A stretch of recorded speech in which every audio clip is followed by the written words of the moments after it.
Hafiz ini, Fadilah Hafiz. Ya, sebelum boleh selesai ya. Ibu Hafiz, halo. Shalom. Selamat sore. Selamat sore, Bu. Selamat sore, bagaimana Bu ini tentang bahasa Arab ini? Memangnya harus ya Bu ya? Mau diangkat jadi buruh simbolon nggak? Kenapa? Mau diangkat jadi buruh simbolon? Saya tuh pernah ditantang beliau ini, si siapa? Goliat, siapa? Siapa namanya? Goldian. Saya bilangnya Goliat. Maaf. Goliat, betul Goliat. Goliat saya bilang ya. Nah, pernah ditantang lewat Bu Uti sama si Liva. Saya bilang saya nggak mau, saya nggak suka berdebat. Saya bodoh amat buat saya dibilang pengecut nggak masalah. Saya bilang gitu, saya males aja. Mereka ujung-ujungnya kan ngamuk-ngamuk, maki-maki, udah gitu ngoceh nggak karuan. Ada ngabisin energi kita. Si Goliat itu. Nah, mengenai yang tadi bahasa Arab, kedengaran nggak ya suara saya? Kedengaran. Oh ya. Ya. Mengenai itu memang yang disampaikan Pak Pavel tadi di depan benar, semua benar. Jadi itu wajib bahasa Arab. Bahkan misalnya bacaannya salah, itu salah satu makmum menepuk punggung si imam. Kalau imam salah bacaannya, ya ditepuk punggung si imam sampai 3 kali dia tidak ini masih salah juga. Nanti yang salah satu makmum itu meneruskan bacaannya, meluruskan bacaannya. Misalnya begini, ketika bacaan sholatnya salah, misalnya saya ambil ayat ayat yang lagi viral. An-Nasr. Coba Al-Fatihah Bu, biar gampang. Misalnya saya salah. Bismillahirrahmanirrahim. Alhamdulillahirabbil alamin. Terus harusnya Ar-Rahmanirrahim. Saya masih Alhamdulillahirabbil alamin. Maliki yaumiddin. Salah kan? Nah, ditepuk sama makmum. Makmum tuh yang di belakang imam. Kemudian saya bilang walat dolin, masih salah lagi, ditepuk lagi sama makmum. Terus ihdinas siratal mustaqim, salah lagi, nanti ditepuk, baru bilang begini, Ar-Rahmanir-Rahim, dibetulin sama si makmum. Ada yang bilang tepuk 3 kali punggungnya, ada yang bilang 1 kali tepuk saja, misalnya Bismillahirrahmanirrahim, Alhamdulillahirabbil alamin. Ihdinas siratal mustaqim, kan salah imamnya. Ditepuk 1 kali, tepuk dikit, nggak sampai ini, yang penting sampai dia sadar salah, langsung disambut sama yang nepuk. Ar-Rahmanir-Rahim, Maliki yaumiddin. Terus diterusin lagi sama imam. Kalau imam nggak meneruskan, diteruskan sama yang makmum ini tadi. Ininya, bacaannya, begitu. Nah, itu saking memang nggak boleh salah baca. Nah, perkara dengan bahasa Arab memang wajib. Orang bahasa surga, Pak Pavel. Wow. Ya. Gimana, Pak? Bahasa surga, Bu ya? Iyo. Bu Fadilah, mendengarkan Bu, saya mau tanya. Berpahala. Bu, saya mau tanya, Bu Fadilah. Ya. Terus ada saya lihat di video itu lagi sholat, ya. Oke, kalau walaupun bahasanya benar, tapi terus yang satu pas lagi bungkuk gitu sujud. Ruku. Datang yang ruku. Datang yang satu, kakinya nyolek pantat yang satu itu. Gimana? Batal nggak itu apanya? Sholat? Batal, harusnya batal. Nggak boleh itu. Yang satu nyolek pantatnya gitu, kayak kaki yang satu. Terus yang sebelah kanan juga kan bertiga kayak gitu berjejer. Sebenarnya itu nggak boleh nggak boleh bergerak. Pergerakan di dalam sholat itu nggak boleh lebih dari 3 kali. Garuk-garuk, misalnya kan dalam sholat, sedang sholat garuk-garuk, itu nggak boleh. Cukup 1 kali aja garuknya. Gimana kalau gatal itu? Bener. Nggak boleh lebih dari 3 kali. Misalnya misalnya lagi ruku gitu ya, atau sujud kan gatal gitu ya. Entah apanya gatal, pantatnya kah gatal, perutnya kah gatal, atau punggungnya gatal. Dia nggak boleh garuk gitu. Wah. Memang ajaran tak masuk akal ya. Bu Fadila, boleh tanya Bu Fadila? Iya. Iya, tadi ayat pertama sama kedua, saya dengar kok Ibu ngomongnya malah nyebutnya ilah ya, semuanya ya. Alhamdulillah, Iya. ilah semua yang dipanggil. Yang dipanggil ilah semua, bukan Allah. Kenapa, itu Bu? sebenarnya dari kata-kata Allah, cuman di dalam bahasa Arab itu, kalau Allah, sebelum kata Allah itu hurufnya kasroh, jadi dibaca ilah. Misalnya alhamdulillah, itu lillah itu bagi Allah artinya.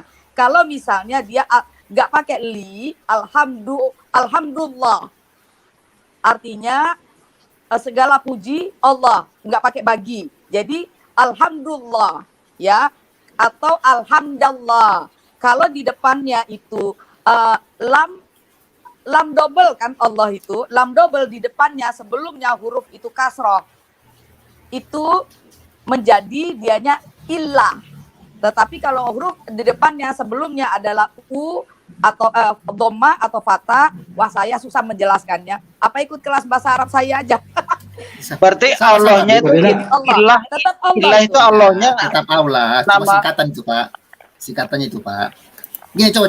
Bu, Ya, seperti Sama-sama. nama saya mau Allahnya tanya. sebenarnya ilah atau Sama-sama. gimana? tetap Itu Allah. kan ada Tetap Allah Pak. Bukan ilah, bukan ilah. Cuma bukan singkat, ilah. dipersingkat aja itu Pak. Iya, itu bukan ilah, Allah. Bu. Kalau ilah lain lagi tulisannya. Ilah itu L-nya nggak double, ya. Kalau Allah lamnya double, jadi tetap jadi double. Kalau di alhamdulillah kan lillahnya itu kan double lamnya, ya. Kalau Bu, ilahun itu nggak double. Al-ilah. Bu, Nggak double, beda. saya mau tanya nih. Ibu Ya. kan pintar bahasa Arab ya? Kan ada lagunya pintar, tuh. cuman bisa. Saidi, yang lagunya tuh Sayyidina Muhammad kan ya. Said Apa? itu apakah wajar dikatakan Sayyidina Muhammad gitu? Bukankah Said itu tuh? Sayyidina itu yang dimuliakan, maksudnya itu apa yang dihormati. Ya, tapi Said itu kan Tuhan, Bu. Untuk kata Tuhan Said. Kenapa dikatakan Setahu Sayyidina saya itu Muhammad? bukan Tuhan, Pak. Kalau di Arab itu diagungkan, dimuliakan. Sebenarnya kata dimuliakan, diagungkan itu kan Sayyid itu yang dihormati, maksudnya pengagungan untuk yang paling dihormati, gitu loh. Bukan bisa tuan, bukan Tuhan. Tuan lebih kepada Tuan. Yang diperhatikan. Bu, mau tanya dong. Iya. Mau tanya dong, benaran nggak sih orang yang sholat itu baik laki-laki ataupun perempuan, kebetulan ada di chat juga itu, benaran nggak sih itu telanjang semua? Maksudnya apa namanya? Nggak pakai CD? celana, nggak pakai CD semua. Benaran nggak sih? Maaf ngomong ya, saya harus bicara yang sejujurnya.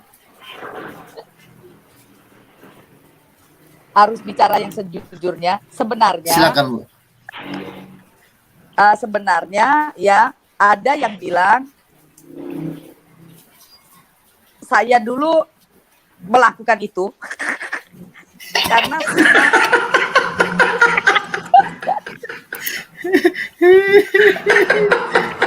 karena sunnahnya ini memang begitu ini juga ada. ini juga yang saya mau tanyakan ini. Itu. Memang saya pernah melakukan itu, ya.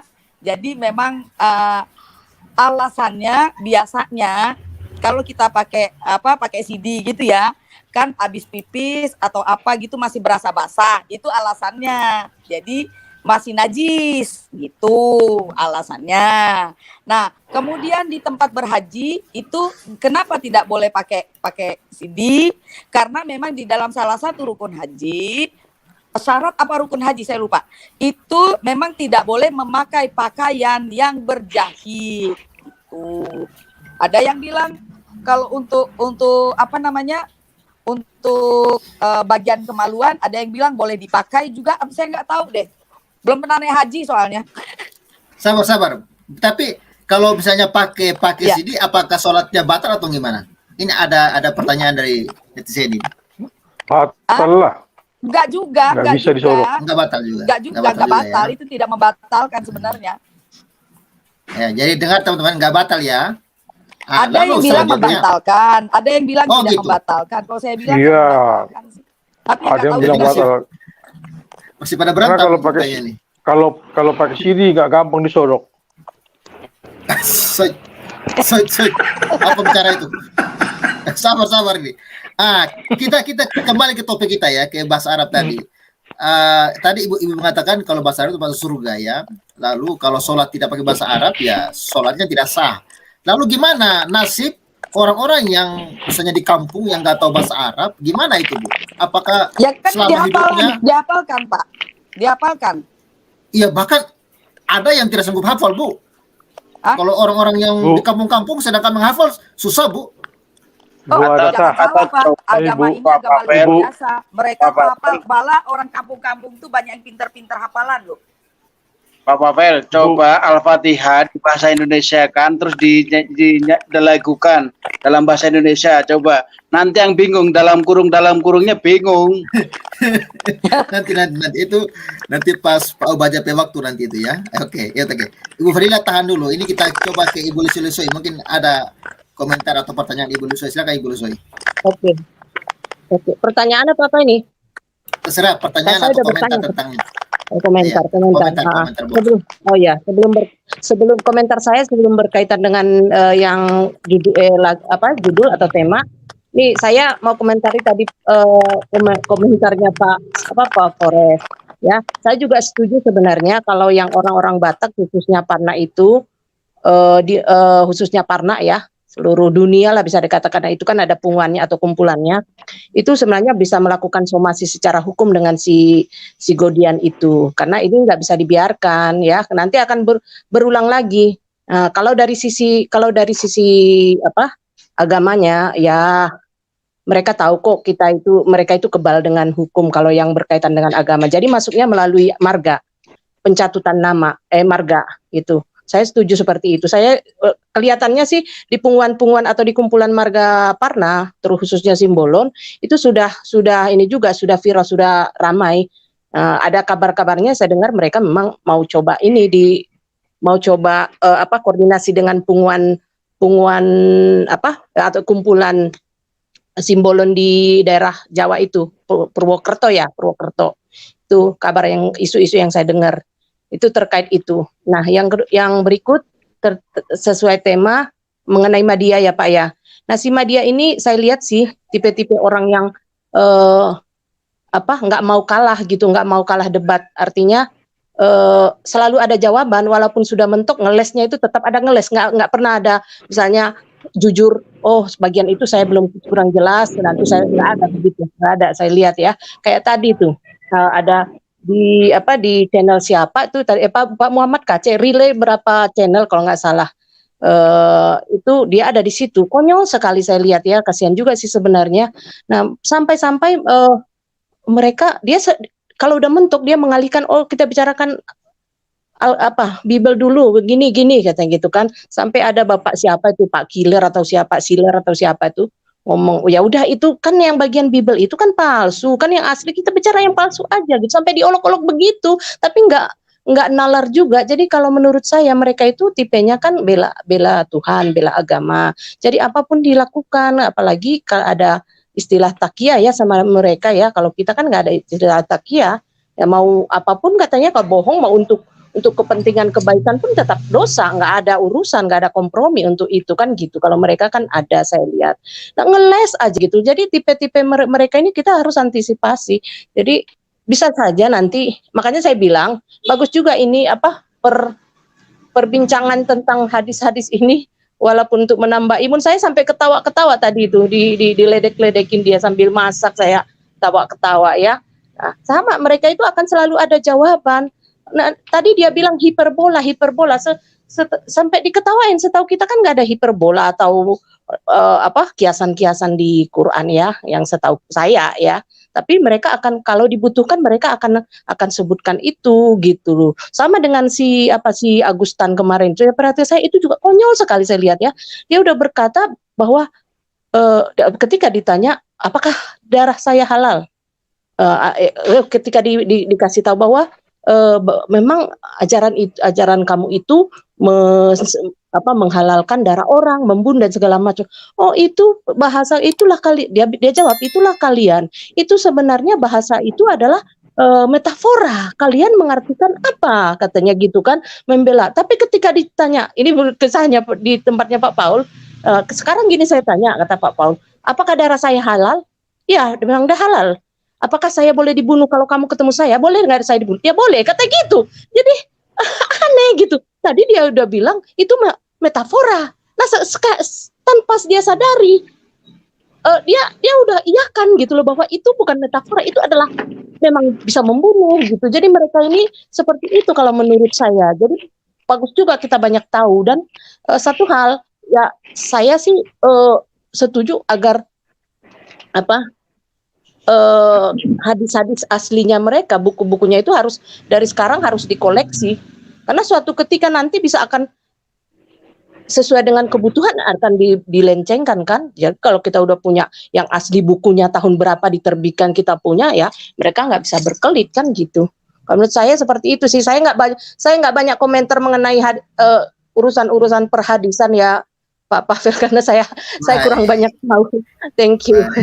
Thank you. Oke.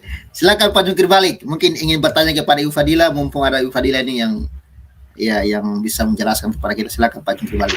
Ya, pertama saya melihat semakin lama semakin imun ini. Saya lalu secara umum dulu mengajak daya logika para umat seberang. Kalau kita berbicara bahasa pronunciation, kalau kata tadi sesuai penjelasan dari PP 88 harus sesuai semua dengan bahasa Arabnya. Saya jamin tidak akan ada yang mampu bisa berpronunciation sama dengan Arab. Dari orang Indonesia, seluruh Indonesia, orang Jawa itu mempunyai langgam tersendiri, Batak langgam tersendiri. Orang apa, saya jamin tidak ada yang bisa masuk surga. Saya mau bicara sama orang-orang seberang ini supaya otaknya berjalan. Biar bagaimanapun bahasa daerah itu akan mempengaruhi pronunciation seseorang. Jadi kalau kita mengikuti tadi itu bahwa salah mengucapkan akan salah, saya yakin walaupun ulama di Indonesia kalau dites oleh orang Arab akan salah lagi, nggak sama pronunciation-nya itu. Itu logika bahasa.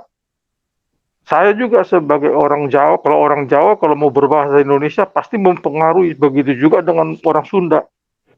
Di orang Sunda itu lemah, ada kuat. Di orang Batak tidak ada lemah, selalu kuat. Makanya kalau ngomong mau kemana, kemana kau katakan begitu, beda itu langsung kelihatan. Begitu juga dengan orang bahasa orang Timur dan lain-lain. Jadi kalau kita, makanya saya himbau ini umat sebelah, pakai otak. Kalau Anda mengikuti logika melihat bahasa tadi surat Bukhari bahwa harus menggunakan supaya masuk bahasa biar masuk surga, jangan usah lagi berbicara. Saya sebagai jungkir balik mengatakan tidak ada satupun umat Islam akan masuk surga kalau ini yang menjadi ukurannya bahasa ini. Kalau masih otaknya logikanya jalan, saya jamin pronunciation-nya akan beda. Hanya orang Arab sendiri yang masuk surga. Karena bahasa itu langgamnya itu pasti orang Arab sendiri yang bisa. Biar bagaimanapun, mau sebagaimanapun canggihnya ibu Sakidah, ibu memotong ngomong pasti ada sangkut bahasanya, pronunciation-nya itu. Makanya kalau kita berbahasa, itu logika itu. Begitu juga dengan bahasa Inggris. Mau bagaimanapun, makanya kalau orang Jepang berbahasa Inggris, mau bilang head, karena mereka sering nggak ada huruf mati di dalam bahasanya, hedo. Akan bicara begitu. Itu akan mempengaruhi budaya itu. Makanya saya bilang, semakin dibongkar begini, kalau orang menggunakan logika, jalan otak logika nalarnya, semakin ketahuan gobloknya pengikutnya ini. Saya bicara tegas. Saya apa bisa menjamin, saya mau berani berargumentasi kepada ahli linguistik sama bahasa di Indonesia atau di dunia. Saya mau tahu siapa yang bisa ngomong sama. Saya mau tahu. Makanya saya bilang setiap orang tuh daerah itu akan berbeda. Makanya seperti saya bilang, contohnya saya kalau ngomong sama teman saya bahasa Jepang, kadang-kadang saya agak bingung karena membilang head aja hedo. Padahal membilang head karena mereka itu tidak ada huruf mati. Jadi Logika normal saja, logika umum aja kalau orang pakai otak. Nggak ada satupun umat Islam yang masuk surga. Kecuali hanya orang Arab sendiri. Ini saya himbau, makanya supaya otaknya dibuka. Karena kita harus tahu bahwa pronunciation itu, setiap daerah itu mempunyai kesulitan masing-masing. Dan kedua, kembali seperti yang dibilang Forrest Gump itu. Benar, kalau Tuhan itu maha tahu, kenapa harus bahasa Arab? Sudah jelas ini adalah bahasa politik untuk pembodohan. Kalau menurut akal saya sebagai orang sehat, mengapa dia bilang harus bahasa Arab? Supaya orang pada tolol nggak tahu artinya. Menyebut saja nggak tahu artinya. Karena kalau tahu artinya, akan sadar. Sama kalau dibilang orang, kalau orang Batak bilang bodat sama orang lain, orang akan ketawa. Karena nggak tahu artinya, tapi pada tahu artinya baru dia sadar. Kalau dibilang bodoh sama orang Timur nggak tahu dia artinya, ketawa dia, tapi setelah tahu artinya baru dia marah. Jadi sama dengan ini, sengaja pembodohan dengan mengatakan bahasa Allah. Makanya harus dengan kita bongkar-bongkar seperti ini baru sadar orang, supaya tahu, supaya logikanya jalan, supaya jangan pendek otaknya. Sementara begitu dulu PPN 88 bongkar terus ajaran-ajaran sesat ini. Terima kasih. Mau tanya Baik. dong, Pavel. Silakan Ibu Lesui. Ya, untuk Bu Fadila mau tanya nih, kan ada istilah, ya. Sabar. Ibu Fadila lagi terpental tadi, mungkin akan masuk lagi sebentar. Bu, ya. Ya udah. Tahan dulu pertanyaannya. Oke. Makanya Bu saya nggak bertanya karena saya dulu terpental Bu Lisoi. Tadi saya mau tanya aja. Iya, Ibu Fadila. saya nggak perhatiin. Nanti akan masuk lagi, sabar ya. Oke. Silakan Pak Anto. Oke. Ya, saya mau bilang, aduh, umat seberang ini bikin kacau aja.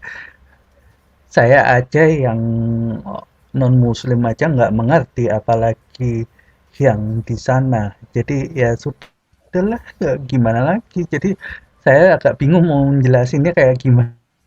Jadi agak bingung deh rasanya. Ya udah. Baik. Oke, Pak Anto keluar dulu ya supaya yang lain bisa masuk Pak Anto ya. Oke. Terima kasih Pak Anto. Silakan Pak Obaja. Ya, tadi bumbung Bu Hafiz tadi ada sebetulnya saya pengen pengen menerjemahkan dalam bahasa Indonesia yang kita tahu ya, kalau orang Indonesia kan berbahasa Indonesia. Nah, tapi betul yang di logika jungkir balik tadi, ternyata Anda sudah sadar ya, bukan logika jungkir balik lagi dong. Dan logika sadar berarti orang kalau tahu artinya itu akan kedengaran lucu sebetulnya. Jadi dan nilai sakralnya akan hilang sebetulnya. Ketika orang tahu, kayak tadi dibilangin ketika ada orang bilang bodat kau gitu kan. Kalau saya tahu artinya, saya pasti marah. Tapi karena saya tidak tahu artinya bodat itu apa, saya tidak akan marah dan senyum-senyum aja, padahal itu artinya modet. Nah, kita coba kenapa sih mereka harus berdoa dalam bahasa Arab? Ya, biar nggak tahu artinya dan kelihatan sakral, kelihatan seperti mantra. Itu yang saya dapat dari ustadz saya dulu. Ya. Coba kita ke dalam bahasa Indonesia. Nanti coba yang berbahasa Sunda gitu di bahasa Sundakan, ada bahasa Purwokerto di bahasa Purwokertokan. Coba akan aneh dan kelihatan aneh ketika kita ketemu satu doa yang kita ulang-ulang terus seperti Al-Fatihah tadi, dan itu terus kita bacakan selama kita sholat. Ya, kalau sholat Al-Fatihah misalkan 2 rakaat ya, dua kali baca itu. Kalau misalkan satu hari 4-5 kali sholat, masing-masing 2 rakaat, berarti ya paling enggak 10 kali bacakan itu. Bacakan yang sesuatu yang tidak dimengerti artinya, dan kalau kita mengerti artinya jadi aneh gitu. Nah, coba misalkan ayat pertama dari Al-Fatihah itu dengan menyebut nama Allah dan Maha Pengasih dan Maha Penyayang, ya kan? Gitu kan? Itu masih normal semua. Nah, begitu kita sampai ke ayat 4, tunjukilah kami, ayat 6, tunjukilah kami jalan yang lurus.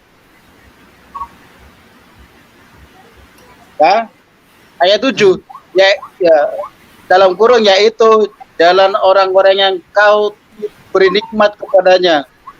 Dalam kurung lagi bukan jalan yang dimurkai oleh, dan bukan pula jalan yang mereka yang sesat. Dalam kurung loh. Nah, kan aneh menurut saya. Kenapa orang berdoa ya sampai 10 kali, malah kalau kita sesuai dengan rokaatnya seperti 17 kali sehari, mereka meminta tunjukinlah kami jalan yang lurus. Nah, kalau Anda berdoa dalam bahasa Arab, yaitu tadi inina di siratal mustaqim, Anda kan nggak tahu artinya. Kalau artinya itu adalah minta tunjuki jalan yang lurus. Dan ini adalah disunahkan, diwajibkan oleh doa yang diwajibkan. Karena Al-Fatihah itu adalah umul kitab dalam Islam, makanya dipakai dalam bacaan dalam sholat. Dan tidak sah seorang sholat, sah sholatnya ketika dia tidak baca Al-Fatihah. Ya. Nah, menurut saya memang ketika Anda berdoa lagi tiap hari 5 rakaat, ya kan? Atau total 17 rakaat. Berarti kan Anda minta jalan itu terus. Nah, kalau Anda bahasa Indonesia itu sudah aneh yang kita mengerti, apalagi nanti dalam bahasa Purwokerto misalkan. Dutuno dalan sing lempeng. Aneh kan? Berarti nggak sakral lagi gitu loh. Nggak apa ritualnya nggak suci. Nah itulah sadar teman-teman. Jadi Anda memang selalu dibohong-bohongi dengan dengan bacaan Arab yang Anda tidak mengerti artinya. Nah, kadang-kadang di ustaz saya ngomong, mereka nggak perlu ngerti artinya. Tapi semakin merdu, semakin bagus, semakin pas pelafalannya, itu semakin bagus katanya. Doanya semakin sempurna. Ketika menggoknya itu bagus, itu didengarkan enak gitu, itu semakin bagus. Nggak penting artinya. Nah, mereka hanya akan ngomong Allah maha mengetahui artinya gitu kan. Padahal artinya kalau di bahasa Indonesia kan, yaitu tadi tunjukilah kami jalan yang lurus, bukan jalan orang yang kau murkai, bukan jalan orang sesat. Cuma itu doang. Oh, Baja, kalau kita Ya, kalau kita bilang bodat sama yang itu nggak ngerti dong dia ya. Nah, ya nggak tahu. Kalau nggak tahu kan ya paling senyum aja doa. Ya kan cuma ngerti bahasa Arab. Kalau kita bilang bodat kau gitu, gimana nggak ngerti dia? Paling senyum dong sama pelangap-pelong kan. Ada dulu orang yang ngomong saya itu, begitu saya tahu artinya saya maki-maki di akhir tian. Kan gitu. Begitu saya tanya apa bodat artinya apa? Enggak, artinya lucu katanya. Ya saya ketawa aja. Oh, terima kasih. Gitu kan saya. Katanya lucu kan, ya dibilang saya lucu, ya terima kasih saya bilang gitu kan. Begitu teman saya jujur, dia bilang itu bodat itu artinya apa? Monyet katanya. Aku maki-maki, dia marah gantian. Nah begitu tahu itu juga doa. Begitu Anda tidak tahu ya mungkin Anda ya ikuti aja. Tapi begitu Anda tahu, mosok bola-balik minta tunjukin jalan lurus melulu gitu loh. Terima kasih. Baik, oke. Tadi Pak Jungkir balik ingin bertanya sama Ibu Fadila. Ini sudah masuk Ibu Fadilanya. Halo Pak Jungkir. Ya, gimana Pak? Ya, Pak Jungkir balik. Monitor. Wah, mungkin lagi bermasalah jaringan ini. Ya. Oke, mungkin Ibu Fadila pengen tanggapi tadi yang Pak Obaja sampaikan. Silakan Bu. Ya, sebelumnya tadi Ibu siapa ya tadi? Saya lupa. Ibu Lisoi udah terpental juga dia. Saya di Al-Quran bahkan di hadis itu juga ada bahasa-bahasa perumpamaan. Biar jelas ya, biar kita nggak kayak kadrun ya, biar jangan jadi dombrun, domba gurun. Ya, betul. Ya, jadi kita nggak kayak mereka yang asal-asal comot ayat Alkitab tapi nggak ngerti artinya.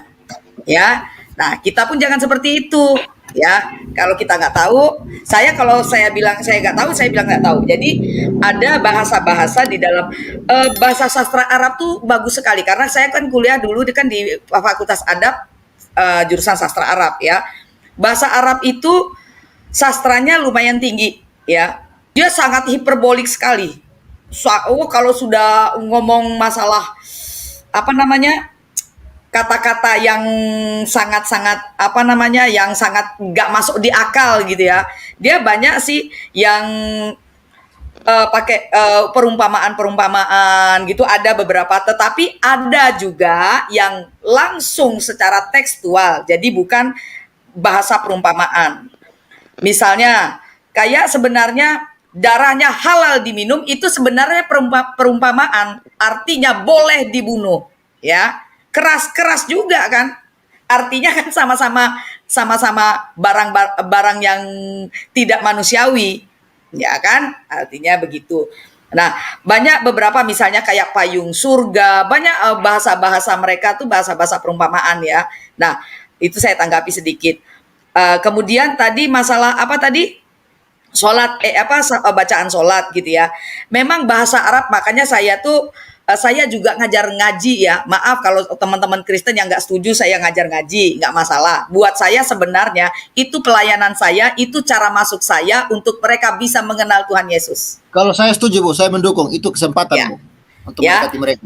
Ya, karena apa? Dengan mereka bisa mengaji, saya akan ajarkan Al-Quran secara tekstual sebenarnya. Karena banyak ayat-ayat Al-Quran, eksegesa namanya Pak ya? Eksegesa ya?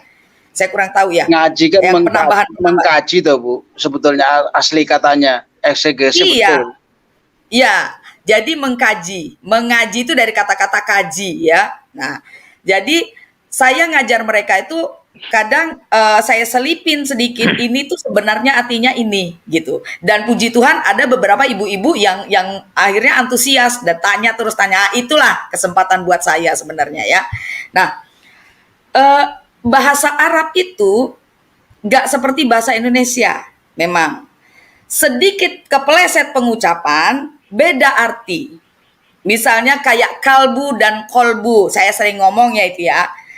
Kita orang Indonesia sering bilang kalbu itu berhubungan dengan hati, di dalam kalbu. Arti yang sebenarnya kolbu kalau kita ngikutin ke sana. Karena kalbu artinya anak anjing.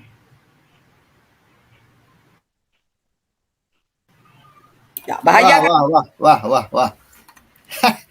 Anak anjing. Kita sering bilang kan bahkan ada lagunya bahasa kalbu. Iya. Benar nggak? Iya. Nah, belum lagi misalnya husnun sama husnun, penyebutan sama, hampir sama. Arti jauh berbeda. Husnun artinya kebaikan, husnun artinya terhina. Coba. Nah, makanya begitu begitu susahnya memang berbahasa Arab tuh ketika kita salah menyebutkan, ya salah artinya gitu loh. Nah, bagaimana dengan orang-orang yang salah? Kadang tuh mereka begini, kita kan bukan orang Arab lah, salah sendiri. Kenapa kamu mengikuti kepercayaan yang ke Arab-Araban sedangkan kamu nggak ngerti bahasa Arab? Nah, makin lucu lagi. Makanya saya waktu itu pernah sama siapa ya? Madia Channel, Minal itu siapa saya nggak tahu ya. Waktu itu dia bilang keutamaan dari Al-Quran itu adalah dia cuma ada di dalam satu bahasa. Saya bilang, keutamaan dari mana? Artinya Tuhanmu itu tidak maha pintar dan tidak maha mengetahui. Kalau Tuhanmu maha mengetahui, dia mengetahui segala bahasa. Tidak perlu hanya bahasa Arab. Dia, misalnya kamu berdoa, ya Allah ya Tuhanku, aku minta rezeki yang banyak. Kalau Tuhanmu maha mengetahui, Tuhan tahu maksudmu apa. Tuhan tahu bahasamu apa. Satu, saya bilang, itu sudah gugur keutamaan kamu punya kitab. Kedua, segala sesuatu yang kita imani, kita pengen kenal. Benar gak? Kita pengen tahu. Bagaimana kita cara mengetahuinya? Ya kita belajar. Bagaimana cara belajarnya? Ya kalau bahasa Indonesia kan enak. Sedangkan Alkitab aja yang bahasa Indonesia, kita belajarnya nggak bisa sembarangan, ya kan? Apalagi yang ini bukan bahasa kita. Ini sangat miris banget. Jadi kayak gini, saya mau kenal Pak Pavel misalnya. Otomatis ketika mau kenal sama Pak Pavel, saya tahu misalnya Pak Pavel itu kalau ngobrol sama Pak Pavel itu harus pakai bahasa Indonesia. Sekarang saya mau kenal sama Pak Pavel. Terus saya pakai Pak Pavel bisanya cuma bahasa Indonesia, ya. Nah, saya itu nggak bisa bahasa Indonesia yang nggak tahu. Kemudian taunya bahasa Arab doang. Terus bagaimana saya bisa mengenal Pak Pavel? Kalau nggak cuman kalau saya harus belajar juga bahasa Indonesia juga. Kan begitu. Itu satu. Kita tuh iman tuh nggak bisa taklid buta. Sami'na wa ata'na. Kami dengarkan, kami ikuti, nggak bisa. Kita tuh iman tuh menyangkut dengan kepercayaan loh. Iman tuh kan percaya. Itu nggak bisa kita sembarangan. Misalnya kita nggak kenal kitabnya. Makanya saya bilang, saya bingung kenapa orang ini seneng banget sama yang mu'alaf. Orang mereka aja, Alkitab aja mereka juga belum tentu ya. Oke, lah ini apalagi kitab seberang yang mereka nggak tahu menahu sama sekali. Baru belajar kan, lagi pula. Ya kan? Nggak belajar pula.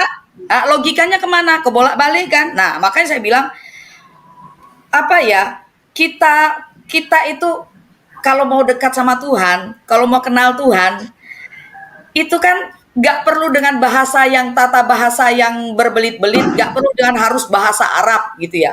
Orang sana itu dengan mendengarkan orang mengaji itu berpahala loh. Saya berapa kali ya mengajar ngaji, ya.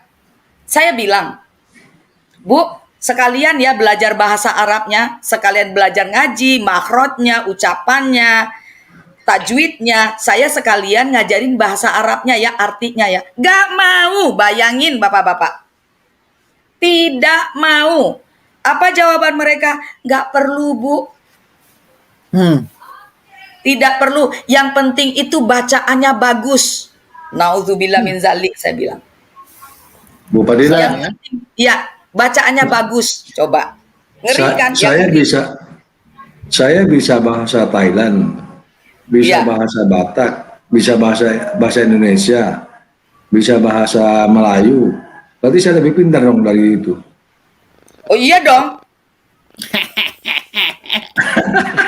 Iya benar Iya itu. dong. Kenapa? Iya benar itu. Swadikap, Swadimai, Kapungkap, ya kan? Iya, lebih pintar dong. Masa Iya, lebih. Kita bahasa Arab. Iya, sekarang begini Pak. Ya saya tuh selalu, aduh susah ya. Kalau sudah doktrin tuh repot. Orang mereka ini kan ada 4 golongan mengenai kitabnya sendiri. 1, nggak bisa baca, nggak ngerti, nggak paham. 2, bisa baca, nggak ngerti artinya, nggak paham. 3, bisa baca, ngerti arti, tapi nggak paham isinya. 4, bisa baca, ngerti arti, paham isi. Kalau sudah 4, siap-siap murtad deh. Mohon maaf aja, kalau udah ngerti maknanya, isinya kayak apa. Siap-siap ya. Boleh saya tanya satu Bu Padilla? Ya, silakan Pak. Ini artinya Sahih Muslim 467 itu arti metafora atau arti apa Bu? Ini ya, saya baca ya. Ya. Ya, telah menceritakan kepada kami miskin, yaitu Ibnu Bukair al-Asar, terus bahwa Nabi SAW menggilir istri-istrinya dengan 1 kali mandi. Wah ini Pak, ini pasti metafora nih Pak.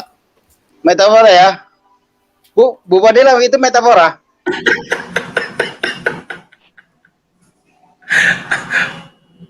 Halo Bu Padilla, kok kemute ya? Mic-nya di-mute, Bu.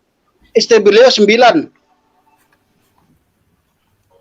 Metafora itu Pak, mana ada laki-laki yang bisa gilir istri dalam 1 kali mandi 9 istri Pak. Aduh, metafora. Salah kalian, salah paper 88 itu keistimewaannya. Itu keistimewaannya. Ya, Itu begini ya, keistimewaannya. itu bukan metafora. Begini ya, saya jelaskan. Itu hadis sangat sahih. Semalam saya bahas ini di channelnya Pak Bom Bom. Ya, itu ada di buku fikih saya. Saya ada buku fikih wanita. Buku fikih wanita yang karangan Syekh Kamil Muhammad Uwaidah. Jadi fikih wanita itu banyak dipakai sama kaum-kaum ekstremis kadang-kadang. Kaum-kaum yang apa namanya, bukan Islam fanatik namanya. Islam apa ya? Islam fundamental gitu ya. Wanita-wanita Islam fundamental. Nah, di situ memang dikatakan tadi, benar. Saya buka lagi ya di buku fikih saya. Itu maksudnya kan Muhammad ini cara menggilir atau cara apa namanya, cara mandi junub untuk misalnya menggilir semua istri dalam satu malam. Ya. Jadi misalnya dia punya istri 10 dan digilir sama dia, dipakai dalam satu malam. Ya. Jadi itu mandi junubnya cukup 1 kali. Artinya begitu. Ya, itu ilmu fikih. Masuk ke dalam ilmu fikih. Ya. Tenaga kuda dong, Bu. Kan main. Bukan itu ya, Bu. Bukan itu yang penting. Apa nggak jorok itu loh, Bu? Ibu Bukannya itu metafora itu. enggak. Ibu Metafora Sakia, kali itu, Pak. itu ada ilmunya nggak, Bu? Itu ada ilmunya nggak, Bu? Saya mau itu, Bu. Aduh. Ada bacaan-bacaannya. Ada bacaannya sebelum berjima gitu. Iya, ada bacaannya. Saya lupa apa bacaan itu ya. Ya ini. Itu beneran loh Pak, itu hadis sahih. Itu aja tadi hadis penguatnya banyak sekali. Itu semalam barusan saya bahas di channel Pak Bom Bom. Bukan itu, Bu, yang mau saya tanyakan. Apa nggak jorok gitu loh? Apa nggak peliket gitu loh? Apa nggak apa ya? Lengkap semua gitu loh. 18 loh. Ngerti aku Pak. Lah nggak usah begitu Pak ya. Sunnah Rasul abis makan itu jari ini, cara mencuci tangan tuh jarinya tuh 5 jari dijilat. Jorok nggak? Jijik nggak? Dan saya melakukan Tahu itu nih. dulu. Ajaran apa ini, memang ajaran Metafora. betul-betul ajaran. Saya melakukan Pak, soalnya sunnah Rasul soalnya. Jadi begini, yang metafora itu yang sunnah Rasul, yang dilakukan Rasul biasanya bukan metafora bentuknya. Bentuk apa namanya, katanya, hadis-hadisnya. Nih, yang Bapak bilang tadi sebentar ya. Hukum azal. Mana ya? Saya lupa. Membagi giliran di antara para istri.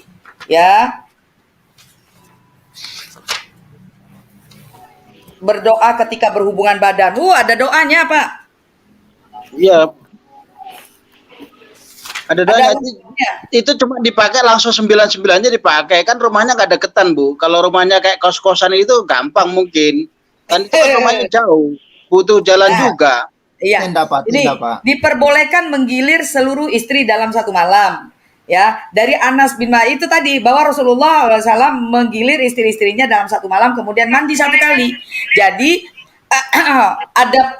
adab di dalam agama seberang itu, kalau misalnya habis bergumul ya, itu kan harus mandi junub, mandi wajib. Nah, kalau misalnya dia sekaligus menggilir dalam satu malam, misalnya 10 istrinya, itu tidak 9. mesti harus Muhammad itu lebih dari 9 ya.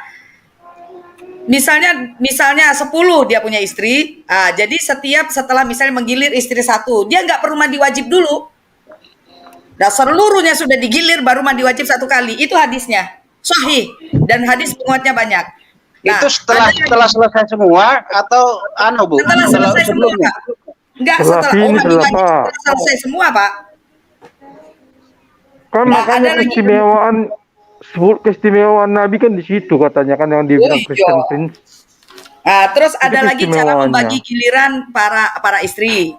Misalnya dari kesekian istrinya itu kan ada yang janda, ada yang dia menikahnya waktu gadis. Kalau gadis digilir itu dapat gilirannya tuh 7 hari, 7 malam.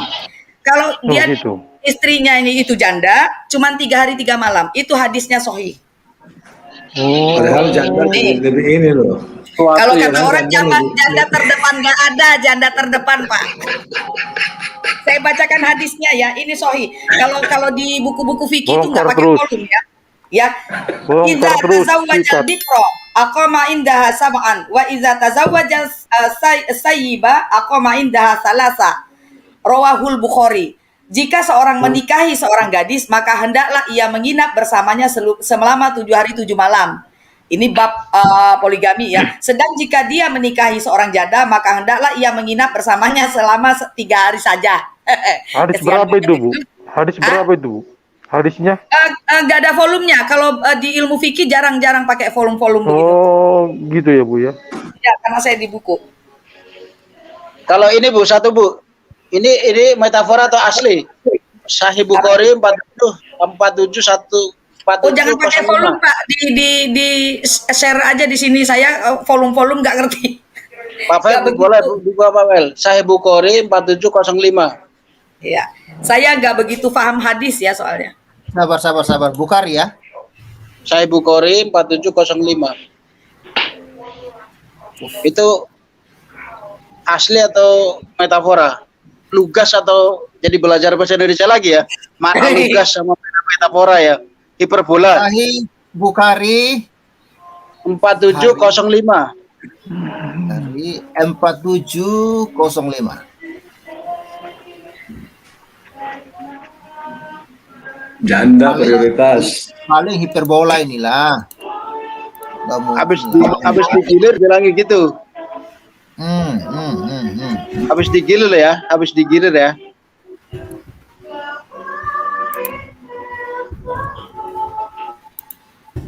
Oke, bahwa Rasul bersabda, sekiranya kesialan itu ada pada sesuatu, ini kah? Maka niscaya akan terdapat kuda, wanita dan rumah. Apa maksudnya ini, Pak? Maksudnya apa ya Pak? Saya kurang tahu juga ini hadisnya. Makanya tanya Bu Fadilah, itu metafora ngerti. atau Ya arti masalahnya artinya? enggak, ini maksudnya hadisnya tuh mengenai masalah apa? Kan biasanya tuh hadis itu kan mengenai masalah fikih kah atau masalah hukum kah gitu-gitu. Saya kurang tahu ini. Ini berhati-hati dari kesialan wanita. Oh, maksudnya coba. Sekiranya kesialan itu ada pada sesuatu, maka niscaya akan terdapat kuda, wanita dan rumah. Oh, nggak ngerti saya. Ini belum Sama tahu hadis ini. Maksudnya habis digilir, terus maksudnya bilang sialan lo gitu. Bukan, nggak tahu saya. Kita jangan main Jangan ini. asal Saya lu. kurang tahu. Jangan. Nggak boleh. Kurang tahu saya.